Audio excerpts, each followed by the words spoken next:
Hey, friends. Time for chapter 5. It's kind of late at night here. My kids are already in bed. And I'm feeling pretty sleepy myself.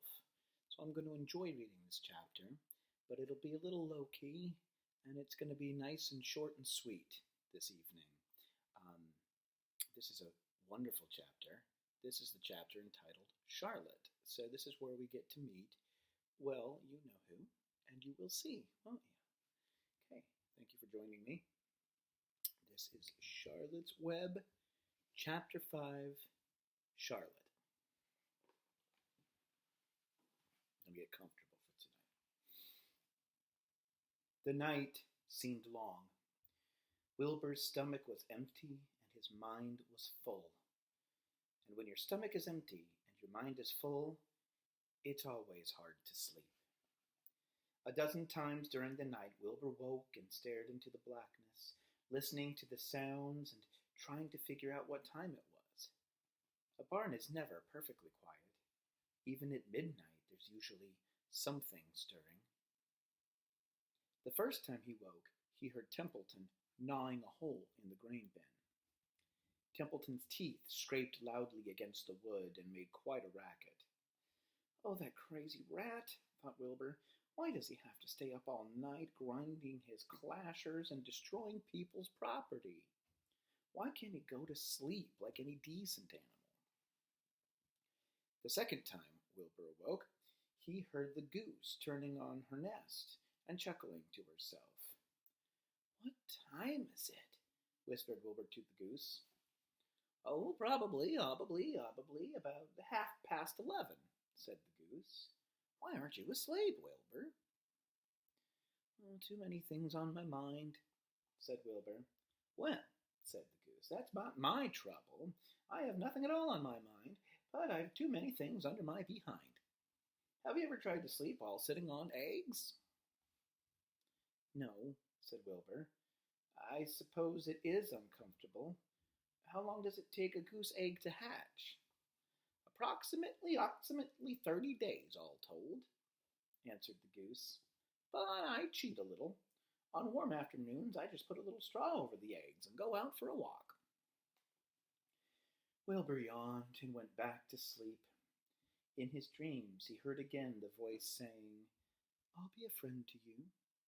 Go to sleep. You'll see me in the morning. About half an hour before dawn, Wilbur woke and listened. The barn was still dark. The sheep lay motionless. Even the goose was quiet. Overhead, on the main floor, nothing stirred. The cows were resting, the horses dozed. Templeton had quit work and gone off somewhere on an errand. The only sound was a slight scraping noise from the rooftop, where the weather vane swung back and forth.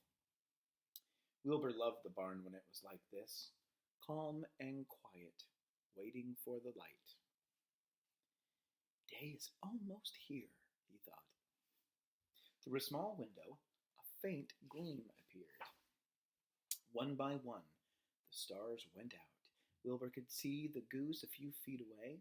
She sat with her head tucked under a wing. Then he could see the sheep and the lambs. The sky lightened. Oh, beautiful day, it is here at last. Today I shall find my friend. Wilbur looked everywhere. He searched his pen thoroughly. He examined the window ledge, stared up at the ceiling, but he saw nothing new. Finally, he decided he would have to speak up. He hated to break the lovely stillness of dawn by using his voice, but he couldn't think of any other way to locate the mysterious new friend who was nowhere to be seen. So Wilbur cleared his throat. Attention, please, he said in a loud, firm voice. Will the party who addressed me at bedtime last night kindly make himself or herself known by giving me an appropriate sign or signal? Wilbur paused and listened. All the other animals lifted their heads and stared at him. Wilbur blushed, but he was determined to get in touch with his unknown friend. Attention, please, he said. I will repeat the message. Will the party who addressed me at bedtime last night kindly speak up? Please tell me where you are, if you are my friend." The sheep looked at each other in disgust. "Stop your nonsense, Wilbur," said the oldest sheep. "If you have a new friend here, you are probably disturbing his rest. And the quickest way to spoil a friendship is to wake somebody up in the morning before he is ready. How can you be sure your friend is an early riser?" "I beg everyone's pardon," whispered Wilbur. "I didn't mean to be objectionable." He lay down meekly in the manure, facing the door. He did not know it, but his friend was very near. And the old sheep was right. The friend was still asleep. Soon Lurvy appeared, with slops for breakfast. Wilbur rushed out, ate everything in a hurry, and licked the trough. The sheep moved off down the lane. The gander waddled along behind them, pulling grass. And then, just as Wilbur was settling down for his morning nap, he heard again the thin voice that had addressed him the night before. "Salutations," said the voice. Wilbur jumped to his feet. What? What?" he cried. "Salutations," repeated the voice. "Oh, what are they? What are you?" screamed Wilbur. Please tell me where you are, and what are salutations?" "Salutations are greetings," said the voice. "When I say salutations, it's just my fancy way of saying hello or good morning. Actually, it's a silly expression, and I am surprised that I used it at all. As for my whereabouts, that's easy. Look up here in the corner of the doorway. Here I am. Look, I'm waving." At last, Wilbur saw the creature that had spoken to him in such a kindly way. Stretched across the upper part of the doorway was a big spider web, and hanging from the top of the web, head down, was a large gray spider. Look at that.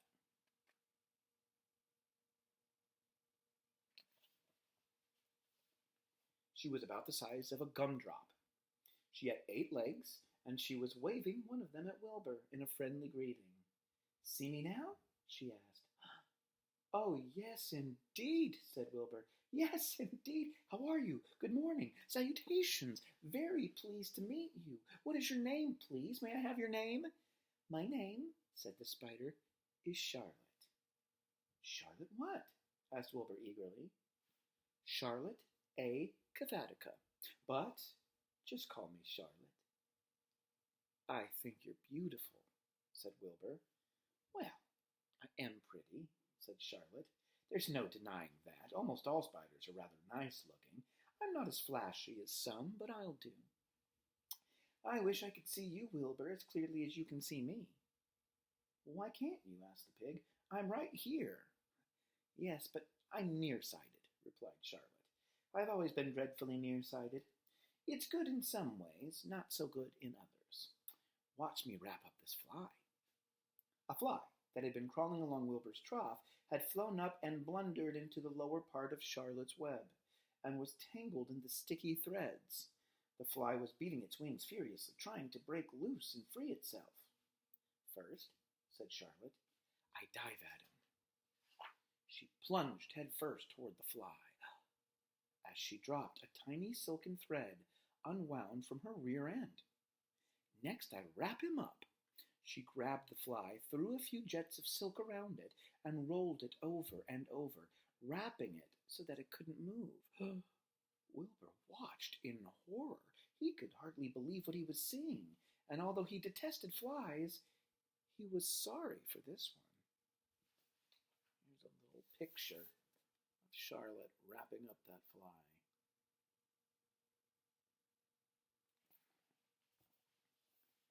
"There," said Charlotte.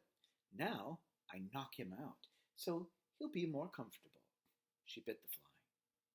"He can't feel a thing now," she remarked. "He'll make a perfect breakfast for me." "You mean you eat flies?" gasped Wilbur. "Certainly. Flies, bugs, grasshoppers, choice beetles, moths, butterflies, tasty cockroaches, Gnats, midges, daddy longlegs, centipedes, mosquitoes, crickets, anything that is careless enough to get caught in my web. I have to live, don't I? Why, yes, of course, said Wilbur. Do they taste good? Delicious. Of course, I don't really eat them. I drink them. Drink their blood. I love blood, said Charlotte, and her pleasant, thin voice grew even thinner and more pleasant.